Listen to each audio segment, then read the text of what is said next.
Hello, I'm Achan. I am a Sudanese American, South Sudanese American. I've never been to South Sudan, and when you look up Sudan, you only find so much information. First things first, it's the youngest country. South Sudan gained their independence in 2011 after decades of civil war. That's a whole nother conversation. Aside from that, the only pictures you see of South Sudan when you do a Google search is women who seem to be facing disparities, militiamen, some tribal images, and a couple drone shots of Juba, the capital. I even asked chat what it knows about South Sudan and couldn't tell me much past the fact that English is the national language there, which I beg to differ, but we'll get to that. That it's gone through many conflicts, economically, politically, and with the YouTube search, all I saw were some harsh reality videos, or I just find South Sudanese related people like models, basketball players, or just really tall Dinka people. But I have yet to see a fun travel vlog. I see ones of South Africa, Ghana, and other more established African countries. In this video, I take you along my 1-month trip to South Sudan. Finally experiencing the motherland and just the roller coaster of emotion of being a South Sudanese American. So we left for Sudan on December 18th and we got there December 20th. It was such a long flight. We were there for a minute. Had my birthday there, had my 21st birthday there. We literally left not even a week after I had my last finals. I was just living my life, just doing the things I needed to do. I knew I had to work, knew I had to do my schoolwork. That was it. There was no life, work, class, studying, meetings, being insanely burnt out. It was just, you feel me? I was ready to go. This trip was just everything that I needed in ways that I didn't know I needed. That evening before I got on a flight with my sister and my mom, I had to run an important errand, which is getting film. I wanted to make sure I captured everything and more on this trip. Once I got the goods, a couple hours later, we made our way to Logan Airport to board our flight to Dubai. This was literally one of the longest flights I've ever been on. It was somewhere between 11 to 16 hours, I forget, and I had a middle seat, so I could barely sleep. It was just very tough for my knees and my long legs, but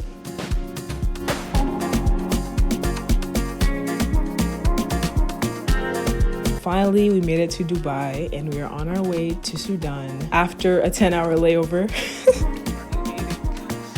To South Sudan. What are we trying right now? The zinger? I think. The anticipation was unreal. Literally counting down the hours. First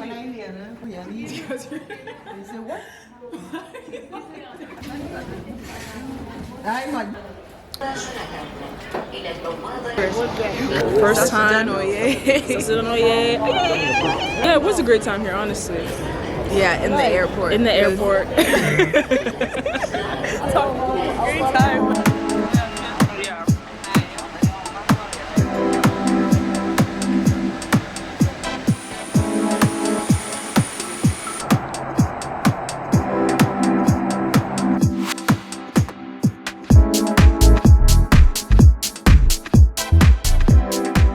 And I did not know what to expect. There's only so many images of Sudan that we have seen, so this was our actual reaction when we started landing in Juba.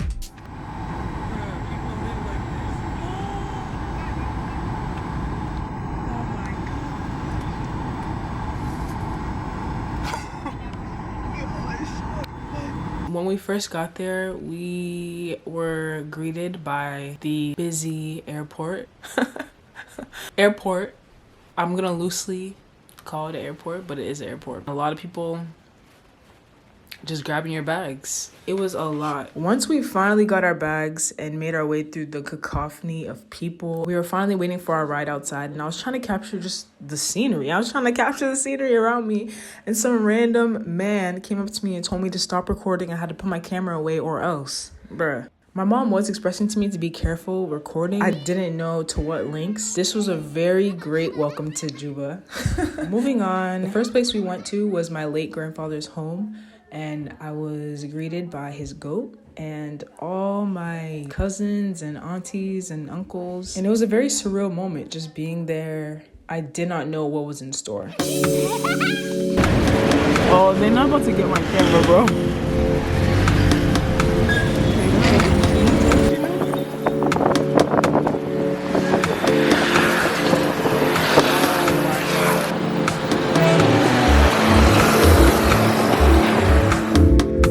next couple of days were honestly just explorative days. We were starting to understand what the lifestyle in Juba was, but the first couple of days just consisted of going out to eat, going to a bunch of people's homes, and meeting so many distant family members that I never knew existed. And the mango from the mango tree. Oh, oh,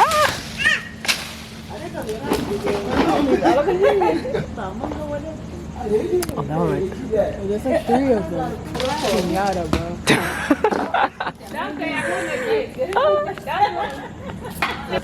You never seen a mango tree before. You eat artificial mangoes in America. This is a real mango. Look at that one mango. Wallahi, it will come out in Jesus' name.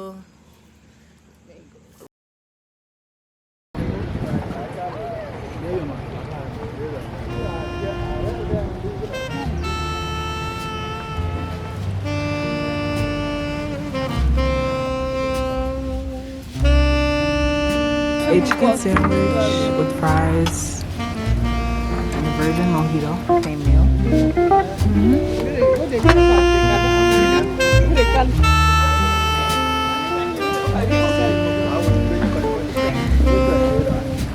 The 4C queen herself. 4C queen of TikTok. Mommy, how's it feel to have a famous daughter? Wow.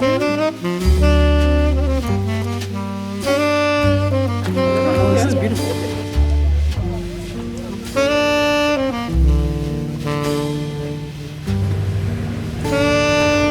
This is nice.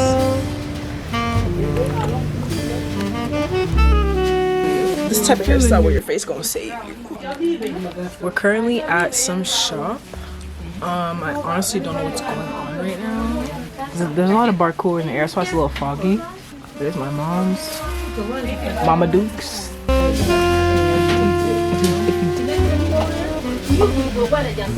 Oh, just wait.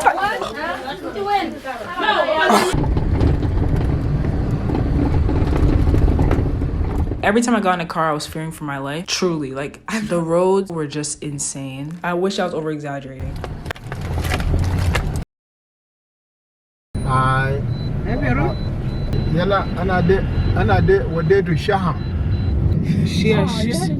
Today, they don't change They did that yesterday. the group of us. I'm good.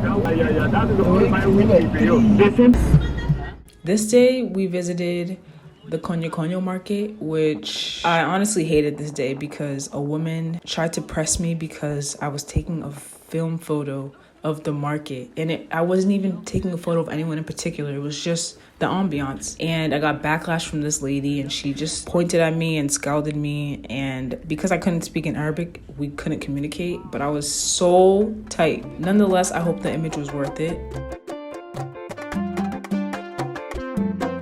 It was nice to see the market that my grandfather once owned, which was now run by people that were from northern Sudan. It was just beautiful to see how people got their groceries every day and really put things into perspective for me and my sister. Majority of the time, it was insanely complicated trying to even communicate with distant aunts and uncles, and they were very displeased that we didn't know Denka as well, which was tough, to say the least. The little Denka and Arabic that I knew could only get me so far, and trying to communicate in English just wasn't even a thought. We were introduced to how some people lived compared to the average standard of living in Juba. A lot of the homes just seemed unfinished or not entirely constructed, but then some people were living very comfortably.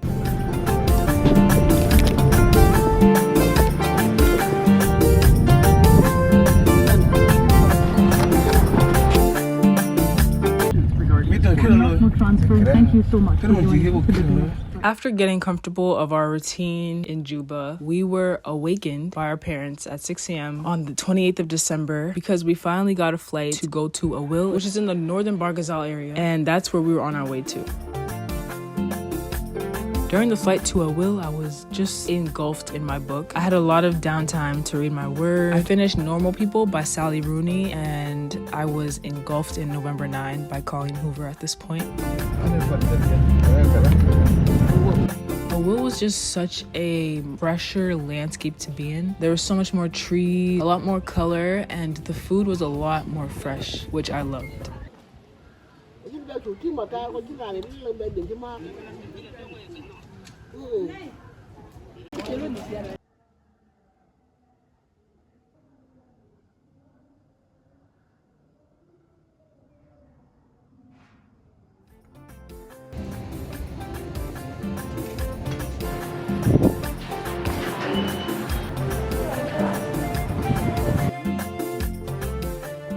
Some of them, the people are well educated.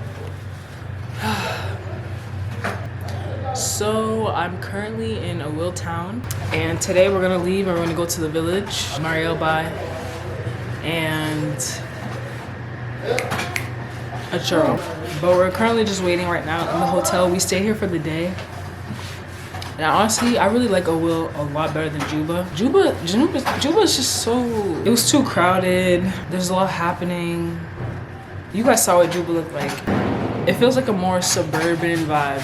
And there's more trees. The landscape and everything else, it's just a lot prettier. Juba has a lot more like trash and stuff. Yeah, I'm gonna show you a bit around Aweil. As much as I can show you. I just loaded some Kodak 400 and it has 36 exposures. I finished my Portra 400 in Juba, so I'm gonna get some shots while I'm in the village.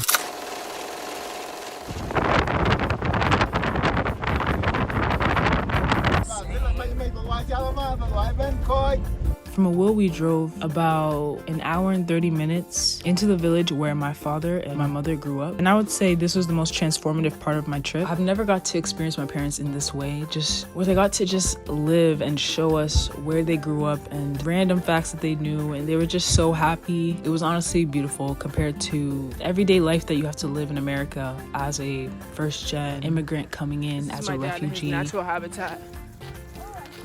It's a monkey? Yo! Working every day just to make ends meet for your children, it was honestly just super relaxing to just see them happy. The nature in the village was breathtaking. I've never seen the sun so close and such green landscapes, even though it was still the dry season.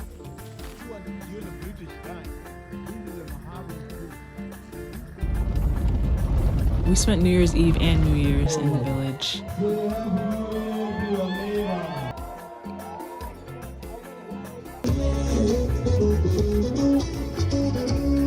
And we somehow eventually ended up sleeping in the village for 2 days, which had me tight. I'm not even gonna lie. I wasn't ready for it. I really wasn't. But the life in the village is very slow.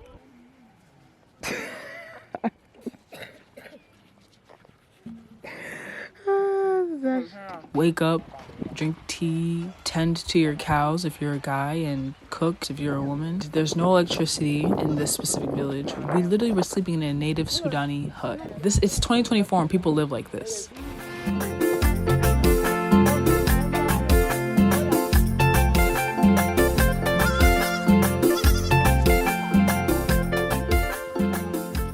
Good morning.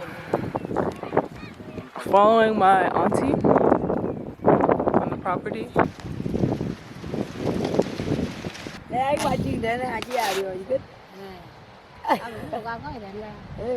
These are my cows. And in the village is where my sister and I were exposed to the just humanitarian crisis. And the experience that we had with some of the family members that we met there was something that I'm always going to keep in my heart.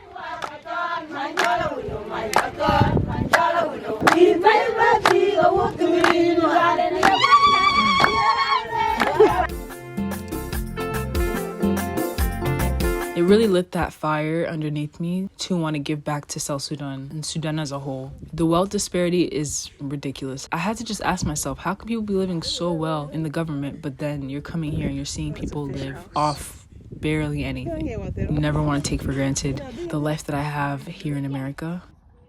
It's like a beach. This would be so nice. I Only this know. place was advanced.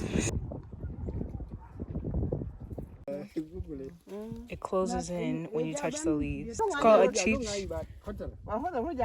You see? Look at.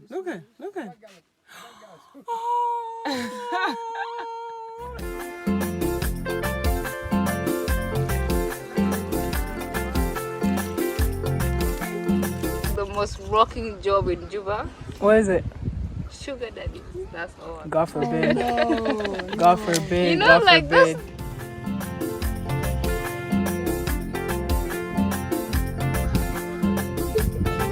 The Utes are in the tree. Drinking milk.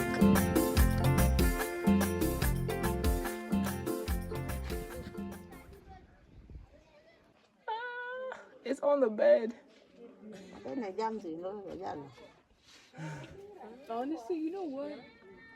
I can challenge myself like one summer, just stay here. That's on record. Only if you guys are. After a couple of slow, quiet days in the village, we finally made our way back to Aweil, and we were on the flight back to Juba. There's of a woman's phone that got stolen. Aweil Airport. Aweil? The Aweil Airport is very underwhelming. It's just what you see. It's not serious. I'm Laminated paper. gotta scope the scenery. The airport food was whatever. I ate my Zalavia and put away my mystery meat. Back in Trenchlandia. And we finally landed in Juba. It's so terrible.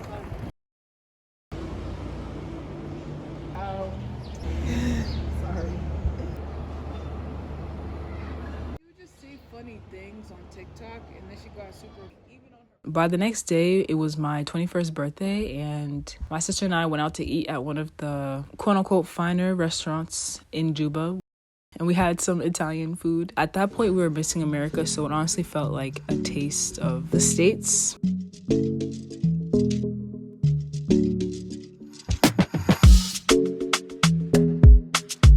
The rest of our days consisted of spending time with family, getting food, going to the market to buy hair, and the moments that my sister and I had to ourselves, we had a lot of conversations about how we felt and where we wanted to go from here, because we truly do believe that God used this trip for his glory. Us having no Wi-Fi and data service, my sister's phone got stolen, and honestly, I don't think I've had that much time alone and with my thoughts. So it's quite hard just being Americans in South Sudan. We're Kawaja. In Kawaja. Are we gonna be catching the most strays on this trip? Fades left and right. But whatever, because we're going to America. And it just put things into a completely different perspective. We started just brainstorming. What is the government doing? How can we help? What can we do? And hopefully by the time we're older, we can see a better, more developed South Sudan.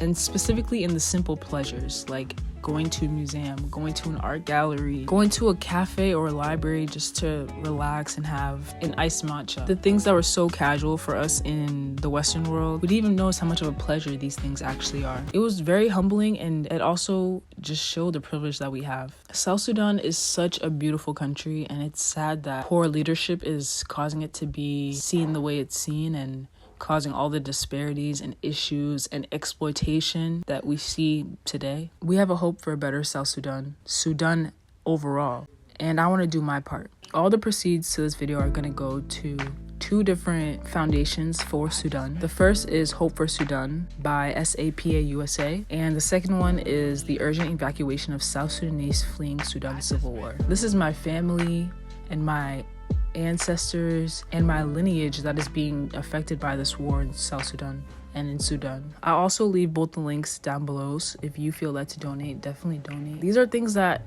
aren't documented. South Sudan is literally on America's war zone list, so that's probably why it costs so much money just to even get a flight. If there's anything I would ask you to take from this video, is to just be grateful for the shoes on your feet, the clothes on your body, that if you want to make money, you can apply for a job. Just things like that we don't really think about. And think about your community. Think about the ways you can help your personal community. It might not be Sudan. It might even just be the city that you're from. Do your part to help your community and your people.